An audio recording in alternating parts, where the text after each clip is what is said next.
The first message that God gave me. Rero ubutumwa bwa mbere Imana yampaye uyu munsi nuko tugomba gusengera Repubulika ya Demokarasi ya Kongo. Tugomba gusengera Repubulika ya Demokarasi ya Kongo. Kubera iki tugomba kuyisengera? Nuko Mwuka Wera yambwiraga ko tugomba gusengera Repubulika ya Demokarasi ya Kongo kubera ko guverinoma ishobora gucikamwe ibice. Nagiye kubona mwiyerekwa mpishurirwa guverinoma iri kujegera cyane. Guverinoma ya Repubulika ya Demokarasi ya Kongo yari iri kujegera cyane. Rero tugomba gusenga, tugasengera perezida ndetse na kabineti ye, kubera ko abazajegeza iyo ntebe ye n'ubundi bari muri iyo kabineti ye, kugira ngo Umwuka Wera mubonekere amwongerera ubwenge ku buryo ayiyoboyemo, ku buryo Imana ishobora kumwongerera ubwenge bwo kuyiyoborera ku kita rusange cyo kuyungira hamwe. Iki turi kucyumvikanaho.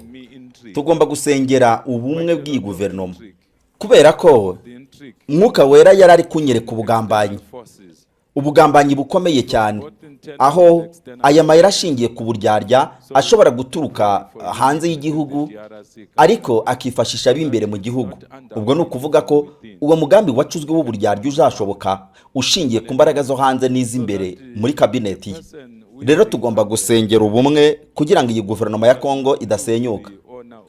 Ntabwo giye icyo ngamije ari ukugira ngo ngire uwo nsuzugura cyangwa se mfatira mu rwara, nta nubwo nshaka kugira uwo ntunga agatoki, ariko kugira ngo abantu bafite imbaraga hariya bataza gutakaza abari basanzwe babizereramo.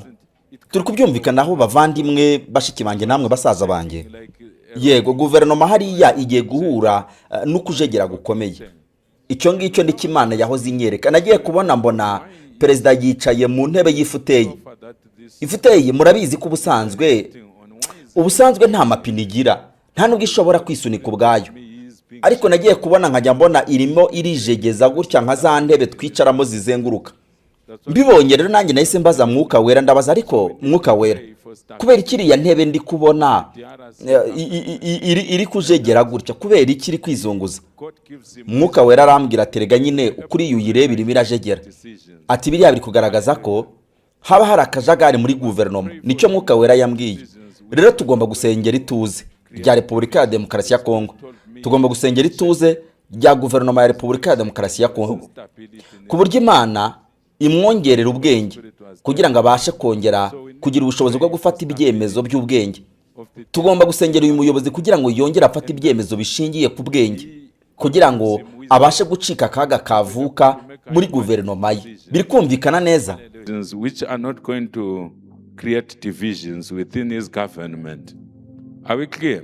Ikigo Kunda Ubuzima Healthcare cyifashishije ubuvuzi bw'imiti ikomoka ku bimera iva mu bihugu bya Aziya nko mu Bushinwa n'ahandi. Ubu cyiteguye kuguha ubufasha ku ndwara zitandukanye zirimo indwara z'umutima, diabete, impyiko, igifu, umwijima, umugongo, umutwe udakira, indwara z'uruhu, ubugumba, prostate, guhangana n'ingaruka zo kwikinisha, ama-infection ku bagore n'abakobwa, ndetse no kunanirwa kunoza amabanga y'abashakanye. Turagufasha kandi gutandukana burundu n'indwara zirimo imitsi na rubagimpande n'izindi indwara zose zigenanye no kubura ubudahangarwa bw'umubiri. Menya neza kwita ku buzima bwawe, ugana ikigo Kunda Ubuzima Healthcare. Dusanga dukorera mu mujyi wa Kigali ku Muhima, mu nyubako yegeranye na Hotel Okapi ikoreramo Genesis TV muri etaje ibanza hasi ground floor. Wanatwandikira kuri WhatsApp cyangwa ukaduhamagara kuri 07 45 68 66 42. Ushobora no kudusura ku rubuga rwacu ari rwo wa_kundubuzima_rwa. Mu kigo Kunda Ubuzima Healthcare, kwita ku buzima bwawe ni inshingano zacu.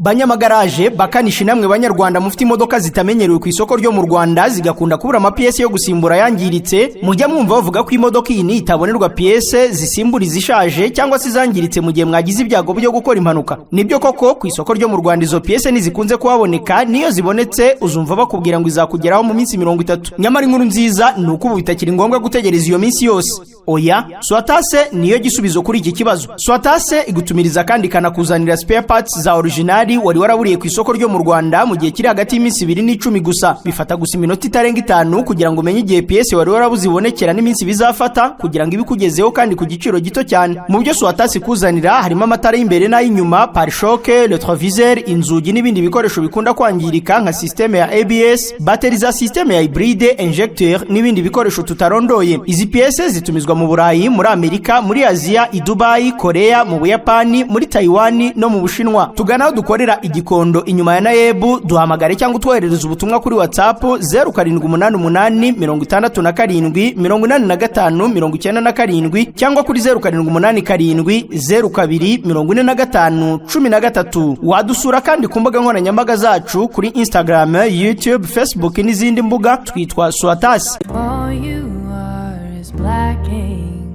Ibi binyobwa mubona tunywa bibaye bizi kuvuga byakubwira uburyo bibangamirwa kandi bikababazwa cyane no kunyobwa bidakonjeshejwe. Ni kimwe n'umubiri wacu ukenera barafu cyangwa se ice mu kugabanya ububabare, kubyimba cyangwa se kurwanya umwuma.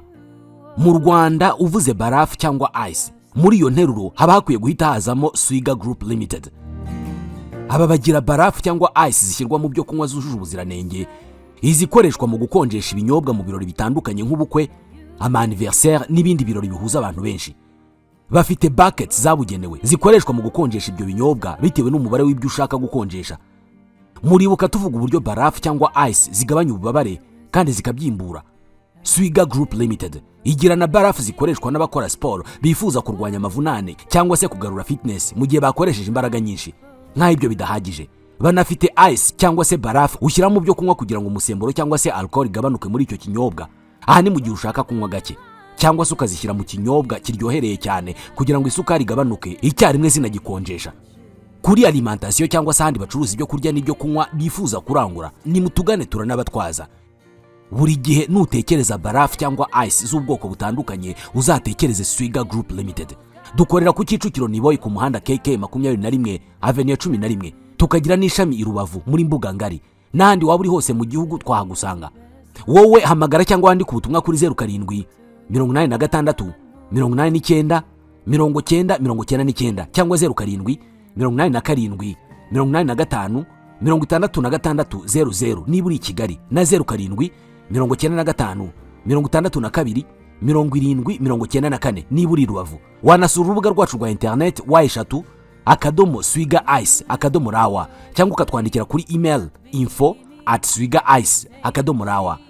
Wanasura imbuga nkoranyambaga zacu Swiga Ice, ice yanditse mu nyuguti nkuru Rwanda.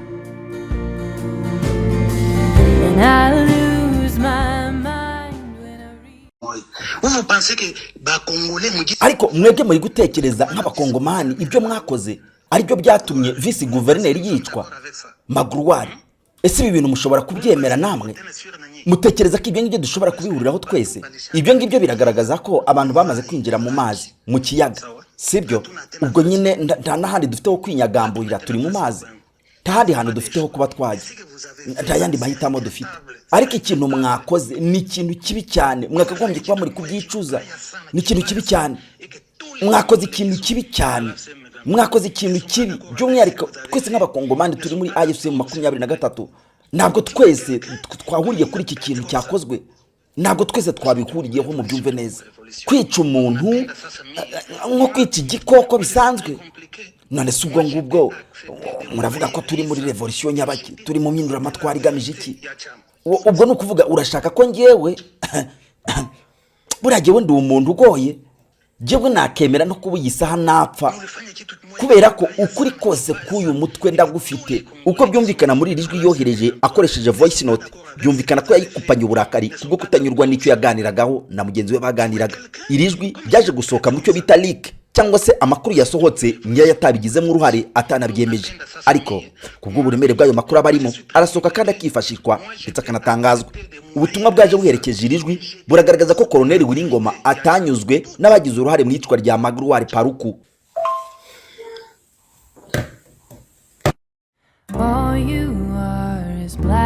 Uvuga neza kandi ukandika ikidage nk'uwakivukiyemo kubera ko wagize amahirwe yo kwiga muri DH Sprachenhub, German Language Academy. Ich habe zwar nicht so viele verrückte Hobbys wie du, doch ich habe auch. Ushobora gusanga ibyo bavuze ari wowe bireba, ariko ntabwo wabimenya kubera ko utazi ikidage. Gusa nzi abanyarwanda bakivuga nk'uko nguko neza. Aba bakize muri Der Sprachenhub. Iyi ni German Language Academy, ishuri ryigisha ururimi rw'ikidage mu buryo bugezweho kubifuza kujya kwiga, gukora, kwimenyereza umurimo, gutura cyangwa se gutembera mu bihugu bikoresha ikidage. Ibi byose ni byiza, ariko hari ikibazo. Kwiga ikidage ni kimwe, kukimenya ni ikindi. Kugera aho bakora ibizamini bikaba amahirwe, noneho kubona impamyabumenyi mpuzamahanga byo ni inzozi bigoye gukabya. Ibi hari kera. Ubu ECL German Exams yageze mu Rwanda. Der Sprachenhub ubu ni umufatanyabikorwa wemewe ku buryo busesuye mu gukoresha ECL German Exams.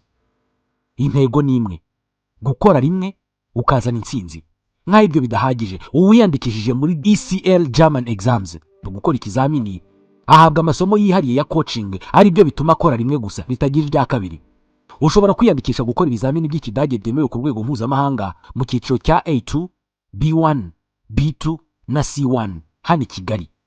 ECL German Exams zitanga impamyabumenyi zemewe ku rwego mpuzamahanga, zikemerwa mu bya visa, kujya kuminuza, mu kazi, mu bukorerabushake na EU Payer n'izindi mpamvu zihariye zisaba certificate z'ikidage. Hehe no kurwanira appointment yo gukora ikizamini. Hehe no kwishyura ikizamini igihe cyo gukora kikazagera ntawe ukumenyesheje. Hehe no kwiriza umunsi wose utazi igihe birangirira. Hehe no gukora ikizamini utegereje kuzagaruka ejo gusubiramo. Gutese kandi ECL German Exams ihari. Wowe duhamagare cyangwa twandikire kuri 07 38 33 032. Wagana kandi aho dukorera ku Muhima muri Delta House ku muhanda KN 89 Street mu nyubako ya 5. ECL German Exams zirakoreka, ziratsindika kandi zirahendutse.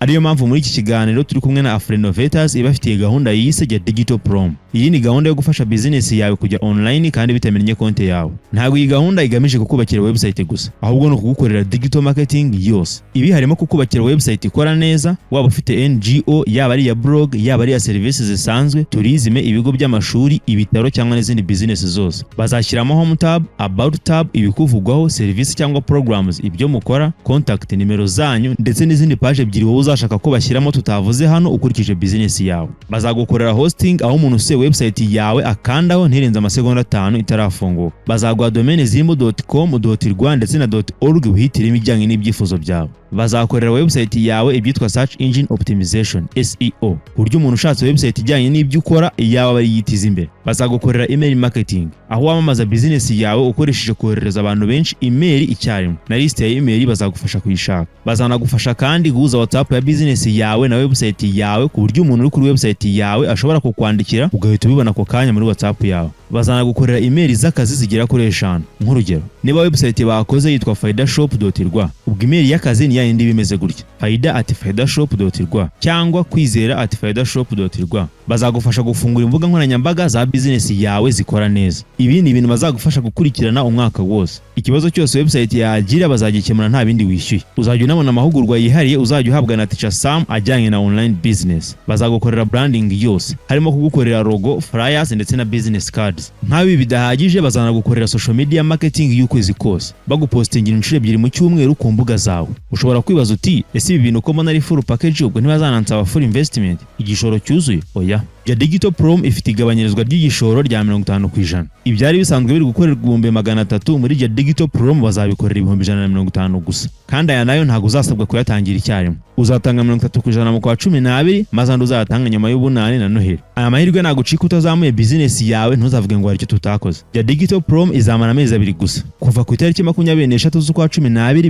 2025 kugeza ku itariki 23 z'ukwa 2 2026. Nawe hindura uburyo wakoragamo business yawe uje online nona. Ushaka gufata umwanya wawe andikira ijambo rya Digital Prom Afrinovators kuri guteranya 250 78 57 078 cyangwa kuri email ariyo info@afrinovators.com cyangwa udusanga aho dukorera muri Town Center Building mu mujyi muri floor ya mbere B imbere ya Centenary House inyuma ya Simba Supermarket. Nawe jya Digital guhera nona. Ucuruza imyenda kandi abakiriya bawe bakeneye kubona urugero rwiza rwo kuberwa n'imyambaro baguze iwawe. ukora mu nzu zambika abageni n'izimurika imideri kandi abakugana bose bakeneye ishusho yo kuberwa bambariye iwawe. Multiplastic Company Limited iraguha igisubizo. Aba baranguza maneke z'ubwoko bwose, iz'abagore, iz'abagabo ndetse n'iz'abana kandi ku giciro wishyikiramo. Wikongera kugura maneke ziguhenze kandi wambika ntiberwe kuko itereka umukiriya ishusho nyayo y'ubwiza bwe nyuma yo kugura imyenda ucuruza. Sigaho kugura za maneke zimeneka ubusa wazihagarika ntizishinge. Multiplastic Company Limited yakuzaniye za maneke zigaragaza imiterere ya buri wese wambika, abagore bafite nyashi, munda zeru, ababyibushye, abatwite ndetse n'abandi.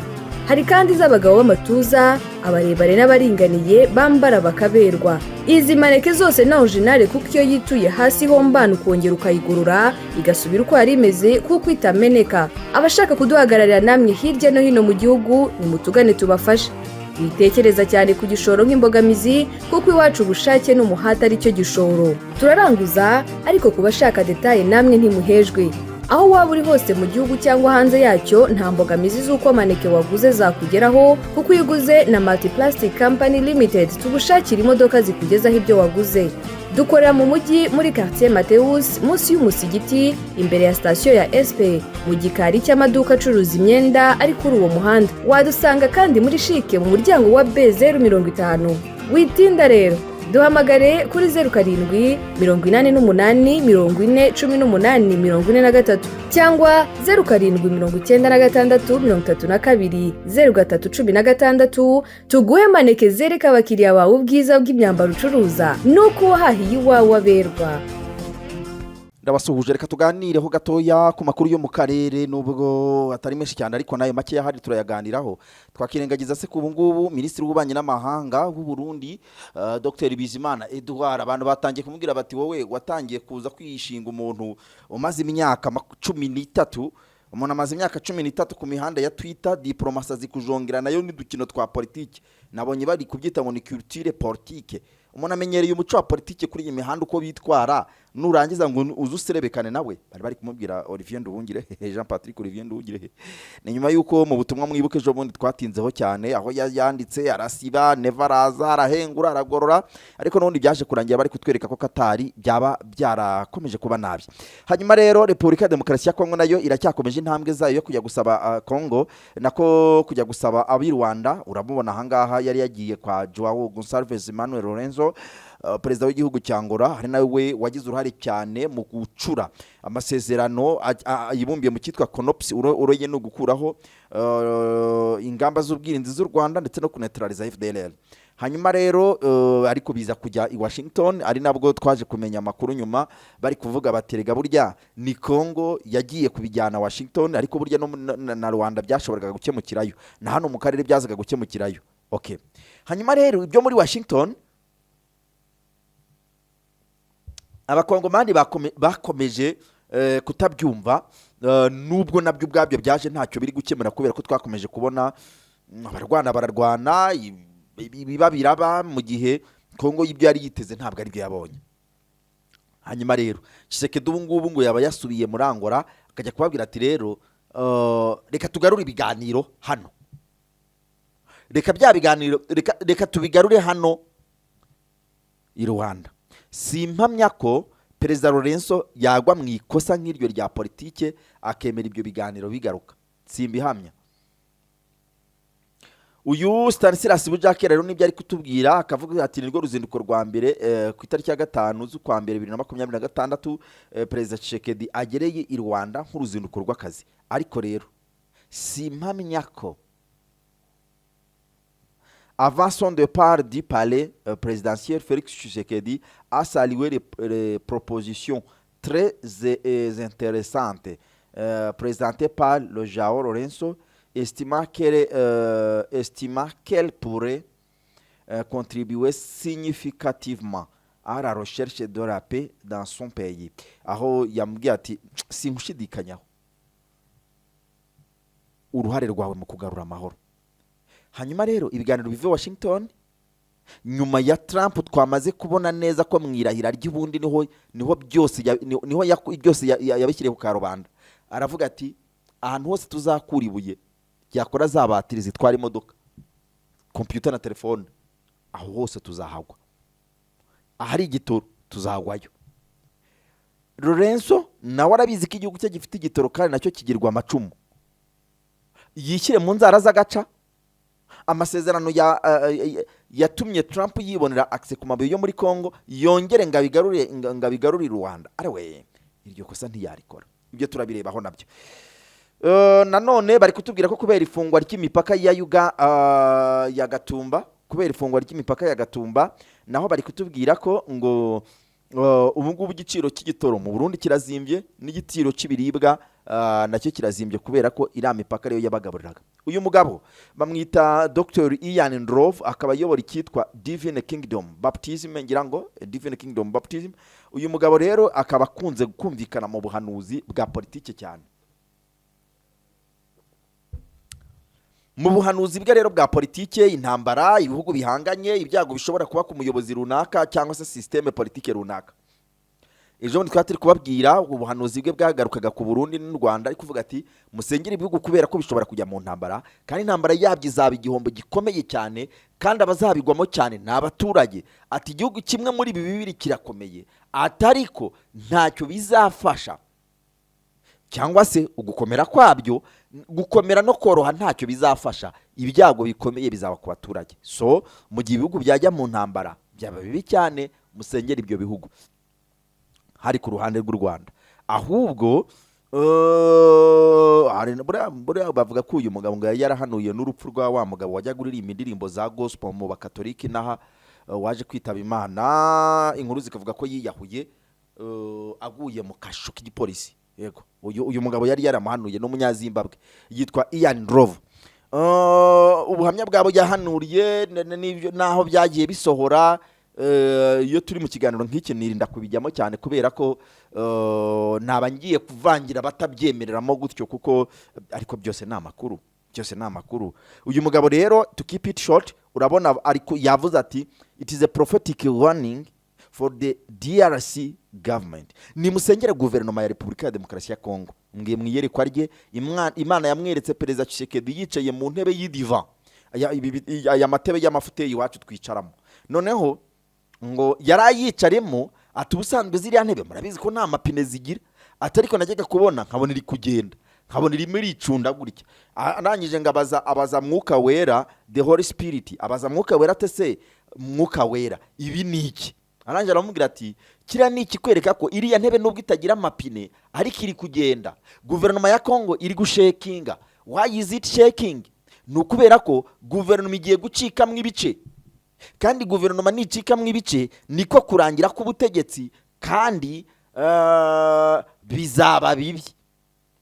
Guverinoma ya Kongo iri mu byago. Ubwo ayo ni amakuru ari prophetic, ayo ni amakuru ashingiye ku buhanuzi. Ariko none reka twigarukire tuve mu buhanuzi, ahubwo twiyizire hano mu buzima bwacu busanzwe. Tuve mu buhanuzi twiyizire mu buzima bwacu busanzwe. Mu makuru ya politike ashingiye ku byemezo bya politike n'ibindi, reka barige twiyiziraho. Uyu mugabo nta nubwo nari mbizi, bari kutubwira ko uyu mugabo ari wo mu bwoko bw'abayaka. Le rappel du capitaine Anthony Mwarushayi Akishasa.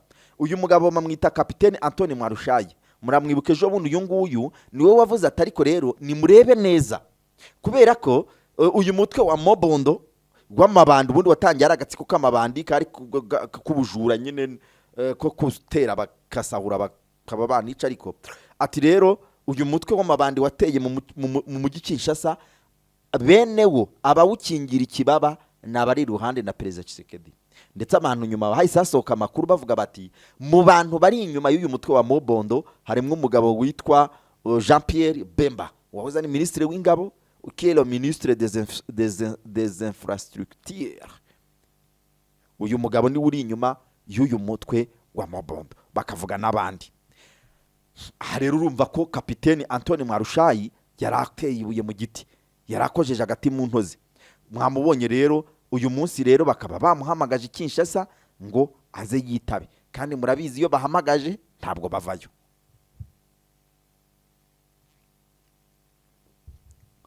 The victims of the Mobondo militia announced an attempt to stifle the truth in the Grand Bandundu.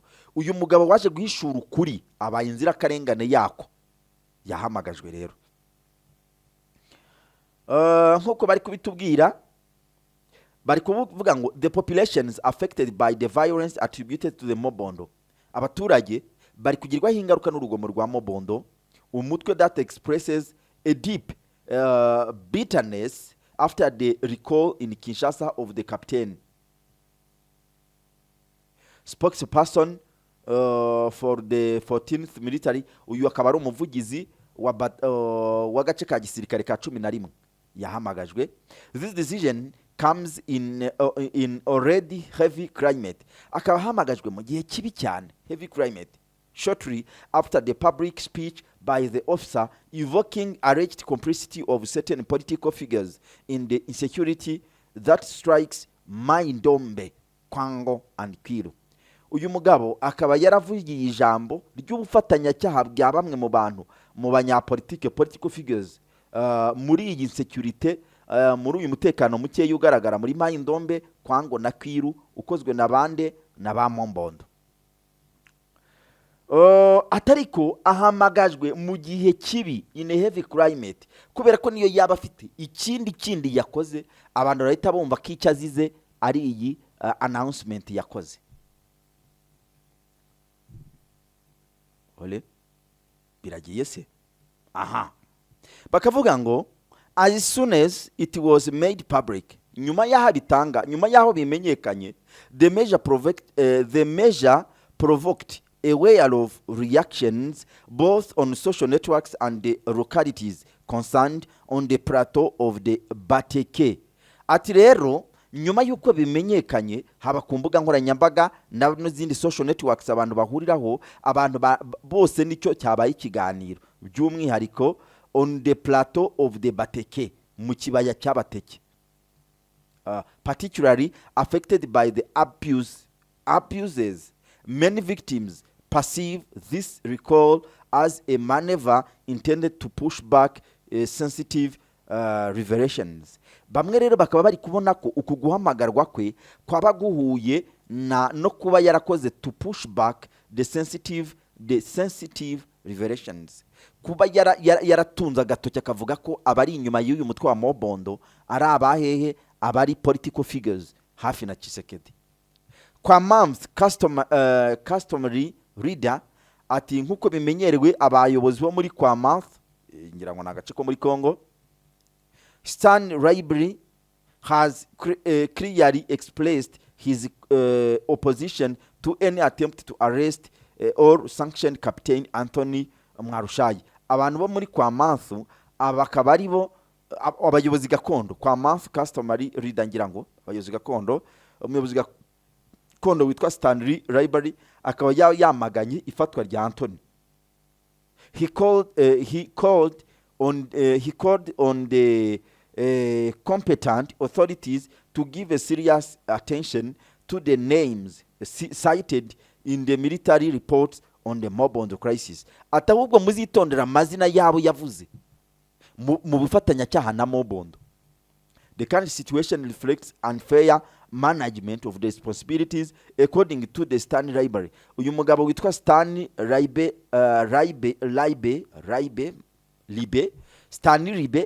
werera akaba yavuze ati ibi bintu nimuramuka munabikoze biraba ari unfair management of responsibilities, biraba biri kutwereka uburyo mwemera. Nukuvuga iyo babavuze mu nshingano zanyu, iyo babavuze uruhare rw'ikibi, nuko mukora reaction, nuko murakara, mwitonde.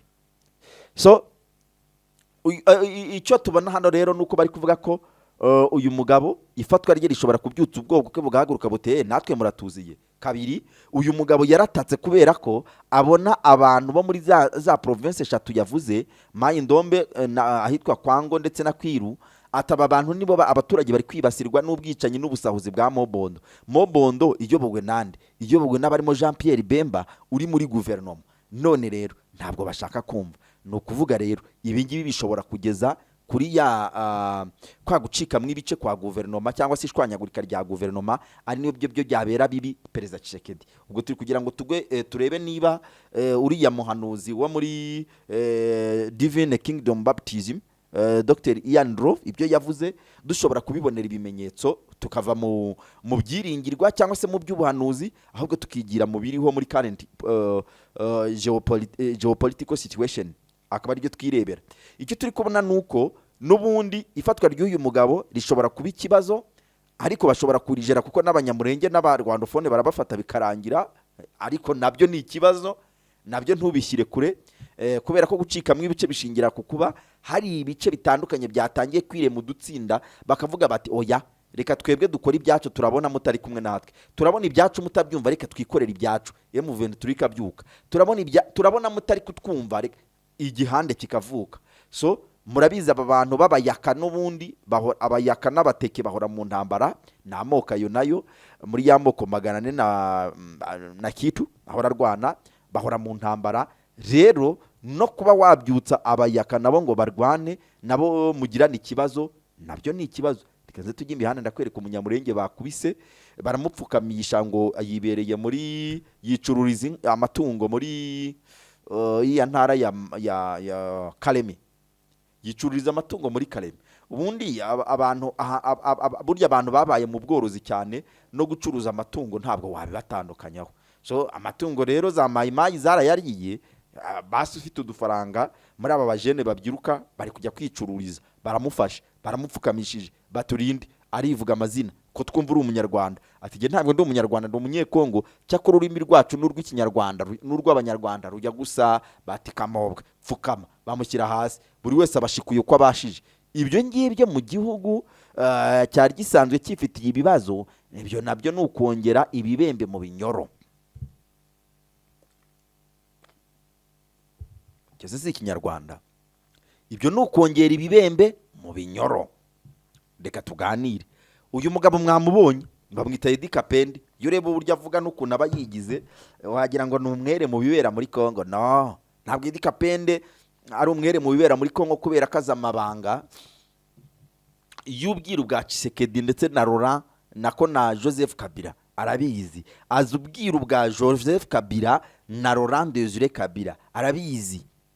Ntabwo ari umwere kubera ko muri silence. Twibuke wa mugabo ndamwibagiwe yari umuyobozi mu bangirikani yaje kwitaba Imana no munyafrika y'epfo, no umusaza ndamwibagiwe mu filozofe, yaravuze ati niyo ucecetse mu karengane k'ibyuzi, iyo ubona akarengane kaba hari icyo ubizi ugaceceka, ntaho ubutandukaniye n'ufite uruhare mu bari kurenganya wa wundi, ntaho ubutandukaniye nabo.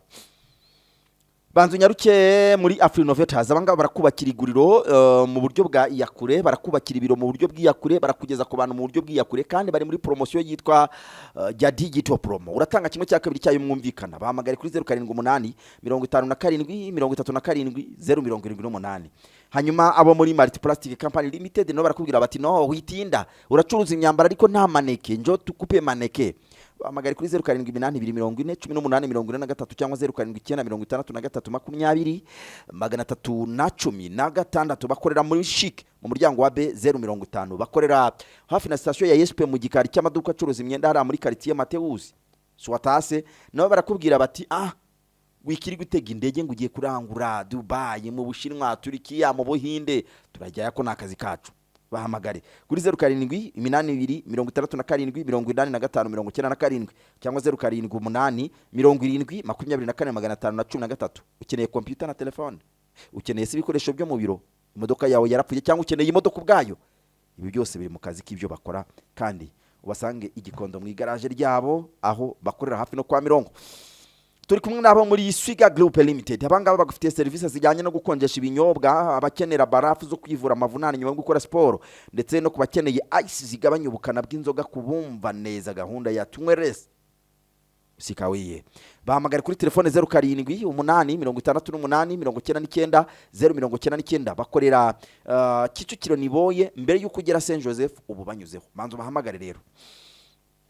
turi kumwe nabo muri Kunda Ubuzima Healthcare batanga ubuvuzi gakondo bw'imiti gakondo ikomoka ku bimera byo mu Bushinwa. Abangaba bakaba ari abavuzi babyiyemeje kandi imiti yabo ifite ubuziranenge bw'ibihugu nka GMP, FDA na halal y'abayisilamu.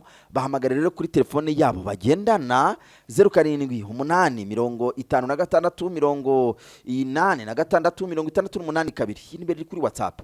Ushobora kubahamagara cyangwa se ukabasura kuri wa3 Kunda Ubuzima _ cyangwa se Kunda Ubuzima Healthcare kuri YouTube nkuko babyitwa. Tukaba turi kumwe nanone kandi n'abantu bo muri German Language Academy. Yes, muri German Language Academy naho bari kubwira bati rero ndabizi ko ukeneye visa, ndabizi ko ukeneye kubona akazi mu Budage na hakari kubura, bari guhamagara abantu 1,000 na miliyoni zirenga bakaza kudepoza kandi nyamara imyanya ikabona abantu 3,000. Ibyo ni biri muri raporo. Kwani ni we ukaye bahamagare rero kuri telefone yabo 0738330002 bagufashe kubona visa. Niba utibitseho certificate ikwemerera kwinjira mu Budage ngube waganira nabo nk'umuntu ukoresha ururimi rw'Ikidage, intake ya mbere iri kwiyandikisha. Utegereje iki wo? Utegereje iki? Intake ya mbere iri kwiyandikisha. Uyu mugabo rero akaba muramuzi cyane, we ari kubwira abantu bo muri Katanga bamwita Edi Kapende. Ati rero ni mukaza umutekano kurenza uko mbere mwabikoraga. Ni mukanire cyane. Uyu mwaka wa 2026 député sous les signes de redoublement l'effort en sein des forces armées de la République démocratique du Congo. Le message a été lancé par le général Edi Kapende, le commandant de la 22e région militaire, lors d'un repas de corps organisé à Lubumbashi en camp militaire Kimbeimbe, le dimanche le 4 janvier 2026. Uyu rero yari gusangira ifunguro n'abasirikare arababwira ati mukaze umutekano mwaka wa 2026 ko mwari muri gushyira mu imbaraga mudubure mushyiremo mukube kabiri. Arabizi cyashoboka nubwo wenda bimvugo nazatuma kidashoboka, ariko arabizi cyashoboka. Icyo twabonye nuko mu buryo bw'ubuhanuzi uyu mwaka urakomeye cyane kurenza ibindi, uyu mwaka ni mubi cyane kurenza ibindi nkuko twabibonye uramuhanuza ari kubivuga. Ariko nababwiye ngo tudashingiye ku buhanuzi, reka twirebere ku makuru, reka twihute cyane. Uyu nguyu rero nawe nayo nindi factor nayo wakishingiraho. Uyu muryango witwa Ramuka ubundi wabaga muri Kivu y'Amajyaruguru cyane, buri munsi ukora ubushakashatsi, ni NGO yari active cyane. Nyuma ro yifatwa rya Goma bahise ko bavamo birumvikana kuko naba pro Kinshasa. Uwitwa Prince Epange umuvugizi w'ihuriro Ramuka ritavuga rumwe n'ubutegetsi. Ramuka murambabarira, igira Ramuka nari nyiteranyije na ndayibagiwe. Ramuka ni ihuriro ry'ishyaka ryo kwa mugabo w'umwopoza Martin Fayulu. So umuvugizi rero w'ihuriro rya politike rya Ramuka ritavuga rumwe n'ubutegetsi bwa Kongo yagaragaje ko ishyaka rya politike rihagaze nyuma y'uko ibyavuye mu mayeri y'ubutegetsi bwa Tshisekedi bugamije guhagarika imitunganyirize y'ibiganiro hagati y'abanyagihugu kandi bikaba biri nk'abantu bose kugira ngo bakemure ikibazo cy'umutekano kibangamiye uburasirazuba bwa Kongo. Uyu mugabo witwa Epenge akaba yabitangaje muri video yasangijwe ku mbuga nkoranyambaga ku wa gatandatu w'itariki 3 Mutarama 2026 nk'uko 7/7 bivuga. Kubwe Perezida Tshisekedi ashobora kuba adahari. Kuba Perezida Tshisekedi adahari ntawe kwiriye kuba inzitizi yo kuganira ibiganiro nk'abanyagihugu. Ati rero niba bwana Tshisekedi adashaka ibi biganiro ubwo tuzabitegura watarimo. Nakubwiye uriya muntu Dr. Yann Ndrova ari kuvuga ati Kongo igiye gucika, guverinoma igiye gucika mwibice. Mwibuke ko perezida nako uyu mukandida Perezida Martin Fayulu yari yagiye Kinshasa abona na Perezida Tshisekedi yinjira mu biro barifotoza. Amakuru yarasohotse bagiye kumuha umwanya, bagiye kumushyira muri guverinoma ndetse araba premier ministre Judith Suminwa bayegeyeyo. Ariko byaje kurangira muri manda muri guverinoma ya kabiri. Murabyibuka ko Tshisekedi yongeye gusesa guverinoma ashyiraho indi.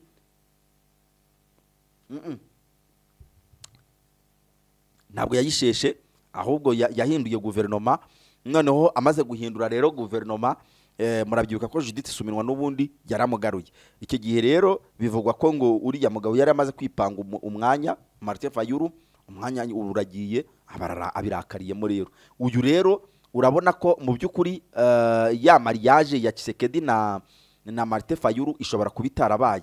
byongeye kandi uyu Epenge akaba yamaganye icyo abona ko ari ukugira ubutegetsi bw'umuntu ku giti cye gukabije ku butegetsi, asaba kwirinda kugerageza gushyira ahazaza ha Kongo mu biganza by'umuntu umwe. Tshisekedi ari kwigwizaho ububasha, akaba ari byo bari kwita ubutegetsi bw'umuntu umwe. Ati rero ntabwo dushobora kwigomwa ejo hazaza h'igihugu cyacu kugira ngo dushimishe umuntu utekereza ko tutamufite Kongo idashobora kubaho.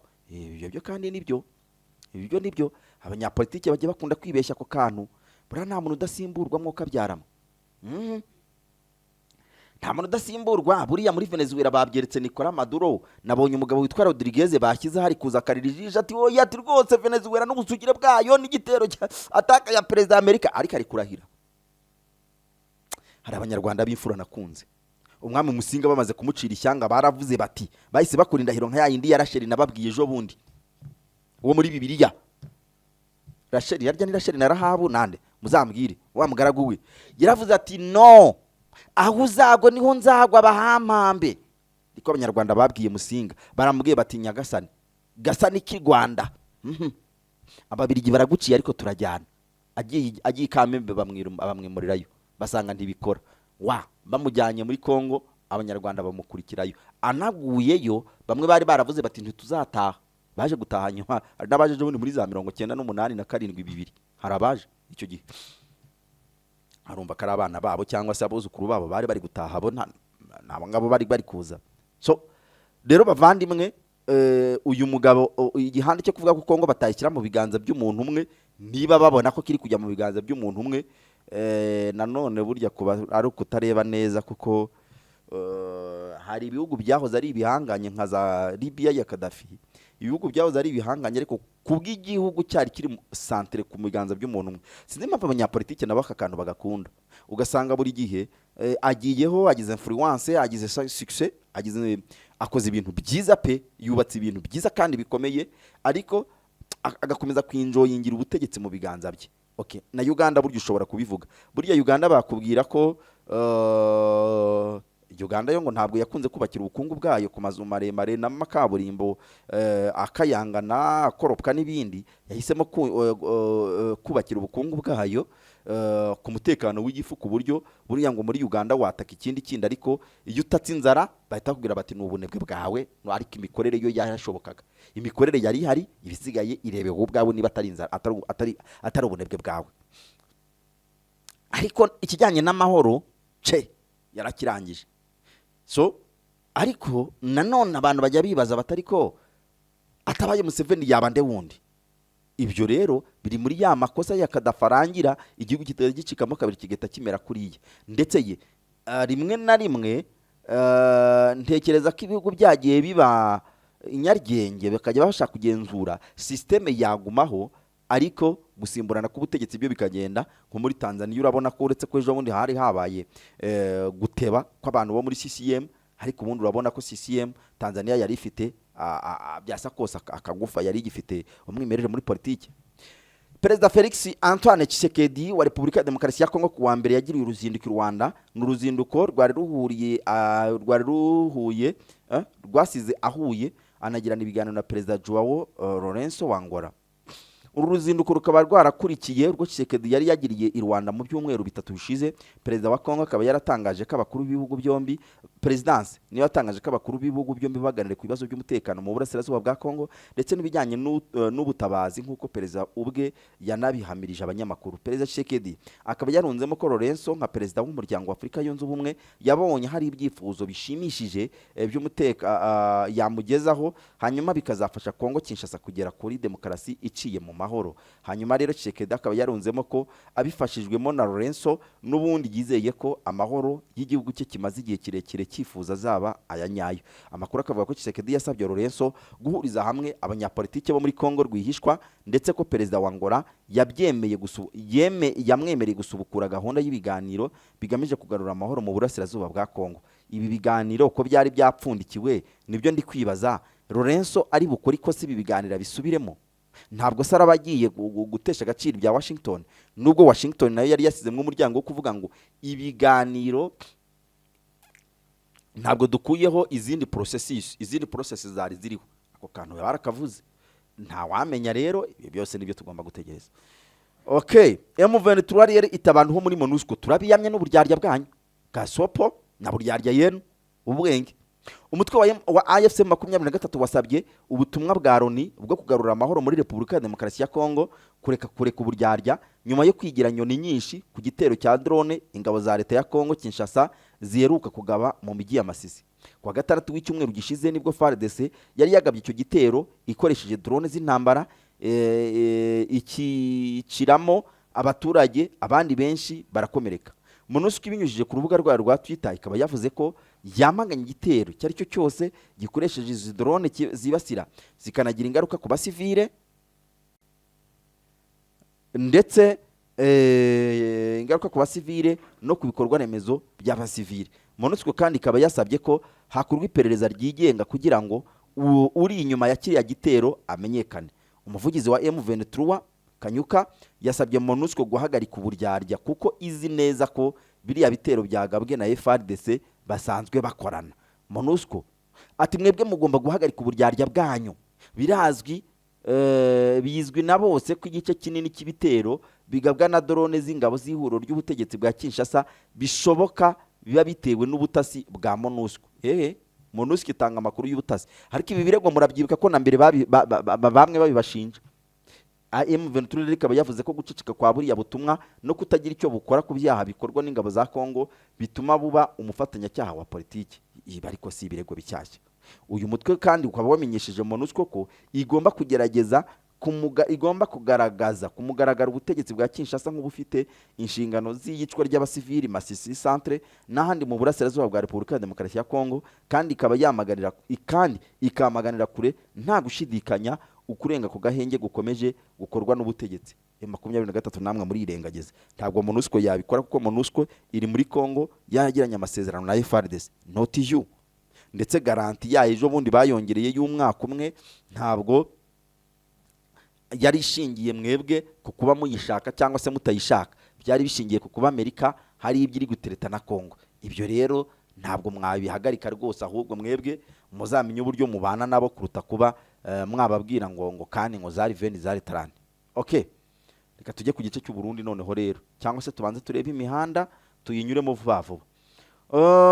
Ahangaha iyi audio ejo yari kugaragaza ngo uwitwa Colonel Wiringoma audio mu majwi ya Colonel Wiringoma ashobora kuba ari uwe baganiraga mufata amajwi atabizi, ariko Wiringoma yari ari kunenga bikomeye cyane kuba harabaye kuba Julien Paluku yarishwe. Aravuga ati ibi bintu mukoze uko mu majwi ye uko yavuga, aravuga ati ibi bintu mukoze ni bibi cyane, kubera ko niba turi kurwana intambara ya revolution, kubera ko iyi revolution igamije turi kwanga ubwicanyi n'ibindi, ariko ibikorwa bikavuka hagati muri twebwe. Muribuka ko hari ibirego byavugaga ko Julien Paluku ashobora kuba Magruwari Paluku murambabare, Magruwari Paluku ashobora kuba yaraguye mu kutumvikana ku ngingo zimwe na zimwe.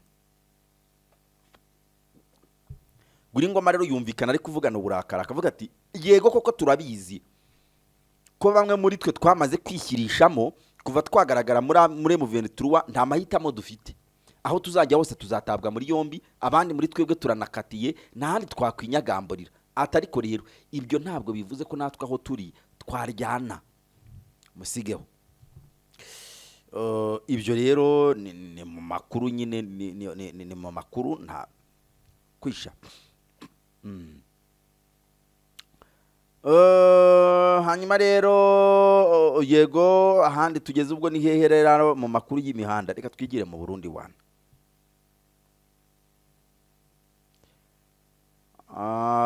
Uburundi bugiye kuyobora Union Africaine. Uburundi bugiye kuyobora Union Africaine. Mwibuke ko bari ubutegetsi buri rotationnel, unonaho wari uyoboye ni Joao Lorenzo nyine. Joao Lorenzo nare kuri inkoni arahita atamukabidi muheshimiwa wa Neva. Nare kuri inkoni ya Union Africaine arahita yiha Neva, bakavuga kari bwo bwa mbere Uburundi bugiye kuyobora Union Africaine kuva yabaho, kuva Uburundi bwabona ubwigenge. Nibwo bwa mbere rero agiye kuyobora Union Africa, nibwo Burundi, nibwo bwa mbere Burundi bugiye kuyobora Union Africaine.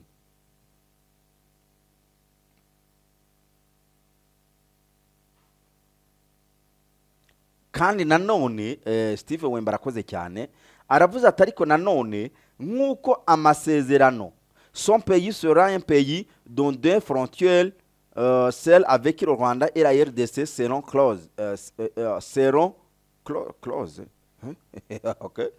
okay ferme ni ukuvuga aravuga ko imipaka ibiri y'u Burundi nubwo arabayoboye niyo africaine ariko umupaka w'u Burundi n'uwa Congo urafunze imipaka y'ibihugu bibiri nanone kandi il assumera la présidence de l'Union africaine alors que ses troupes seront engagées dans un conflit en RDC mu gihe ingabo ze ziri mu makimbirane avugwa muri Congo selon le Qatar et les USA c'est le président de l'Union africaine qui supervisera également le processus de paix et dialogue congolais nanone kandi azafite inshingano zo kuba yagenzura uko ibiganiro by'amahoro byitwaye ndetse n'ibiganiro by'abanyekongo imbere mu gihugu reka tubigarukeho gatoya muribuka perezida Neva ayoboye yase ayo muryango wa yase hari mu mwaka wa 2023 muribuka karibwo yohereje ingabo muri Kongo muribuka karibwo yagiye afata ibyemezo bibusanye n'ibyemezo umuryango wafata ese noneho nayobore ni Africaine zitandukanya nabyo cyangwa se n'umuntu ashobora gukora ibintu bisa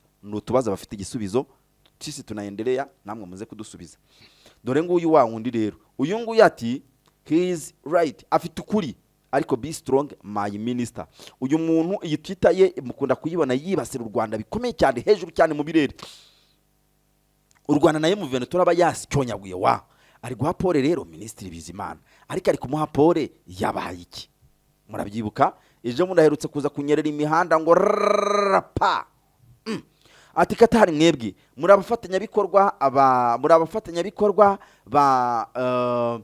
abafatanyabikorwa b'intambara zibera mu burasirazuba mukoresha amafaranga yanyu n'igihagararo cyanyu mukagira ngo ibyo turabiyobewe nyamara kandi mukanayobya Amerika mu gihe yakagombye kugira uko ikemura ibintu hanyuma Neva bireba atese Ministre ubwo ntuzankoraho abaraje ati rwose Katari muri abafatanyabikorwa beza yuko kubusanya no kujya imihanda niko abantu batangiye kumubwira bati none se Ministre urashaka kugenda kimwe na Ministre w'ububanyi n'amahanga n'ubutwererane bw'u Rwanda wajoyininze Twitter 2012 wowe ugiyeho 2022 umuntu ari kugukubita ekar y'imyaka 10 none uje gushaka guhangana nawe kuri Twitter ukumva uzamukira timunganya aba followers timunganya influence timunganya n'udukino twa politiki kuko uyu mugabo ni mushya muri diplomasi mu gihe nduhungirehe ayimaze mu gihe kuva ku mwanya wa ambasaderi kuva ku mirimo itandukanye nka aho yabaye umunyamabanga wa leta ushinzwe akarere ku burasirazuba uzahangana nawe umushobore bati byitondere ubu rero noneho bari kuvuga bati ifungwa ry'imipaka n'aba bantu bo muri RPA ifungwa ry'umupaka wa Gatumba wateje nanone izamuka ry'ibiciro byavaga muri Uvira ndetse nk'ibitenge le prix des épargnes ibitenge byarazamutse karibira igitoro nacyo cyarazamutse ubucuruzi nabwo bwagoye hasi ibyo nibyo umuntu yari yiteze ntabwo yakwita amakuru mashyashya washaka kuza gusoma detaye yaza kureba muri iyi nkuru ya RPA irabivuga byose okay hanyuma rero yaka video nako tuvuga ku Burundi ntabwo twagasiga uyu muntu twa Sugira Mireye ari kutwereka ko ari Burundi Uvira aba bantu bari bari guhunguka ni bamwe bari mu nkambi zo mu Burundi ariko babayeho nabi bari kwicwa na kolera inzara n'ibindi bahitamo guhunga baragenda noneho ngaba kugira ngo bahunge bomoke kubera ko imipaka irafunze ntibabemerera no kugenda baratoroka noneho banza reba amazi afite umuvumba reba hariya nibwo umenyera umuvumba w'aya mazi sibyo none aba baturage reba uburyo babomora kugira ngo babomotse ibi ni ibifuka bafata bagashyiramo ibicupa bya plastike nk'ibi ngibi ibipipiri nk'ibi bamara gushyiramo bakuzuza barangiza reba uburyo amushyiraho akamupepe ukanareba reba mu by'ukuri niba utazi koga ukajya kuri iki gifuka urabona nk'uyu mudamu we yanagize ubwoba kubera atazi koga uyu mujene ari kumubwira ati ihangane bwana we fata gutyo ukomeze yamubwiye uburyo agira amaguru wa deplacement yoroshye cyane yamushyizeho buri yaramwuganye ariko habayeho shite ntoya cyane kunyerera gatoya cyane akanyerera. Urabona nk'aba bo bagize ubwoba cyangwa se barindiriye bariya dore hamugeranye, anyereye gatoya cyane sha byaba ibindi. Hanyuma akavuga ati rero aba ni ba barundi n'ubundi bari kwanga ko ubutegetsi bwafunze abaturage ngo be gutaha, barahubwo muribukane bari kubabwira ati umunyekongo waje iwacu aba yaje wabo, mujye muza wana muri isanga soye des bienvenus, ati mwamuje iwanyu. Ariko se kubera iki bari kugombera gutoroka muri ubu buryo? Kubera iki se mutabafungurira inzira? Niba umuturage yaraje akaba ari gushaka kwisubira iwabo, kuki mutabafungurira ngo bagende tukabirika tukigendera? Twavuye muri Kongo nakweretse iyi video. Iyi video ntabwo iteye agahinda. Tujye tubitekerezaho, uretse ko rimwe na rimwe hari igihe umuntu aza akavuga ngo wazanye amarangamutima. Njye narababwiye njye ntabwo uzantandukanye n'amarangamutima kuko ndi umuntu. Ntabwo uzantandukanye n'amarangamutima, ntabwo uzambwira ngo amarangamutima ngo yakuremo kuko ndi umuntu. Ngaho reba umuntu w'umugabo akubitwe ku matama n'undi mugabo nka kuriye, uyu ni umujeni cyari guzira gusa ngo ni umunyamurenge. Bamusanze muri Kalemi bari kumuvugisha, yasobanuye, yatakambye, arababwira ati jewe rero bavandimwe banjye ndi umunyekongo, ndi umunyamurenge. Bamubajije izina rye ati ko twumva harimo ikinyarwanda, ati yego amazina yacu n'ay'abanyarwanda arasa, tuvuga ururimi rumwe, baturi icyitso cyabo. Ngaho reba kandi yaberetse ibya niba kirari icyangombwa cyafite mu ntoki. Ngaho reba Kalemi. Ese ugira ngo Kalemi ni kure ya muri Minembwe nizo za Uvira bavuga? Ngaho reba nurangiza umbwire ngo namarangamutima n'ibindi. Reba uryo bamushungereye, reba uryo bamupfukamishije nkaho hari ikindi cyaha afite. Ntabwo ibintu biba biboneye, twikomereze. Ni muri Kalemi aho yicururizaga amatungo, commerçant de bétail, bakaba bamusanze gusa bamufashe bati rero uri umututsi vuga uvuye aho. Ntabwo biba biboneye. Hanyuma rero dusoreze kuri le ministre Burundi kuva yavuga ya magambo nyine igitotse mu mubano wa Qatar n'u Burundi nyuma y'amagambo ya ministri. Uretse uyu nguyu wabyanditse Edouard Bizimana kuri ya Twitter ye murabyibuka, ayo yakoreyemo amarorerwa aza gusiba ariko akarenza umunwa akaba karenze hamagara. Ministre Bizimana yari yatatse Trump n'abandi na Qatar, ariko Ministre Bizimana nyine bivugwa ko ubu ngubu ngo yaba ari ku cyokezo. Hanyuma Neva ati rero ntabwo nzemera abakorera abami babiri. Sinzi abo bantu yavugaga ari bandi, reka bari dushake bari byo dusorezaho. Perezida w'u Burundi Ndayishimiye yikanze ko mu biro bye harimo abari gukorera abami babiri, abacira imigani y'imigenurano ibateguza ko ibyabo bishobora kugira iherezo. Hari hashize iminsi hari kuvugwa umwuka mubi hagati y'abayobozi bo mu ishyaka CNDD FDD ishingiye ahanini ku mahitamo y'umukandida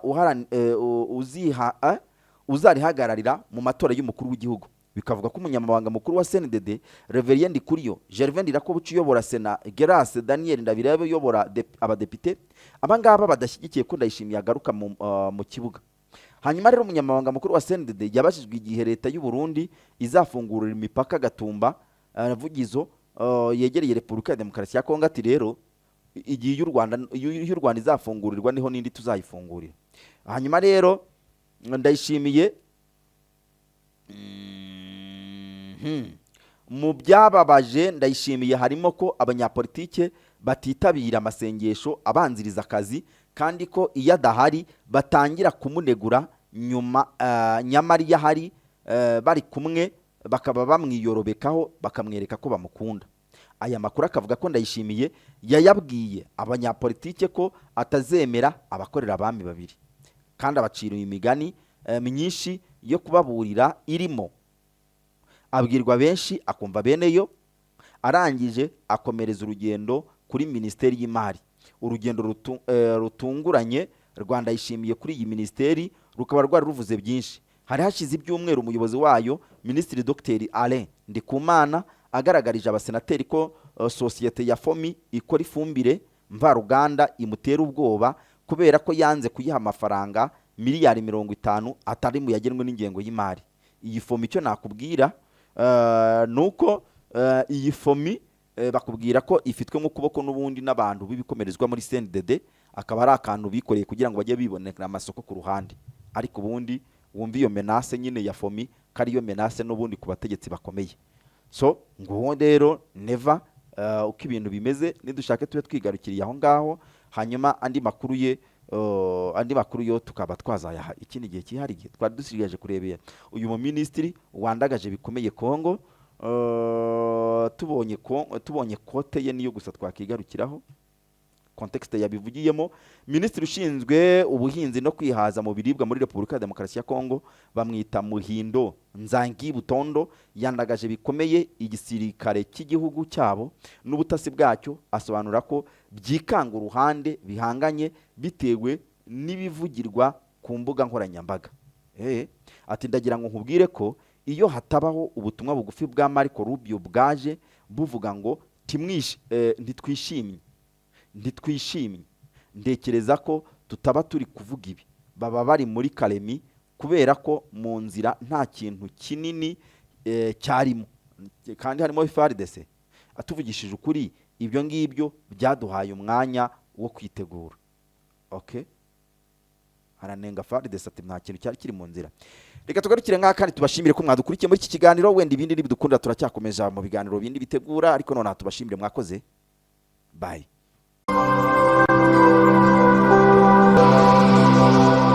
But where do you go that there is no politics? We have a very strong system because we know what we are doing. I want to promise you it's going to stop. Enough is enough. Tshisekedi has been able to manipulate individual leaders. À la moindre escarmouche.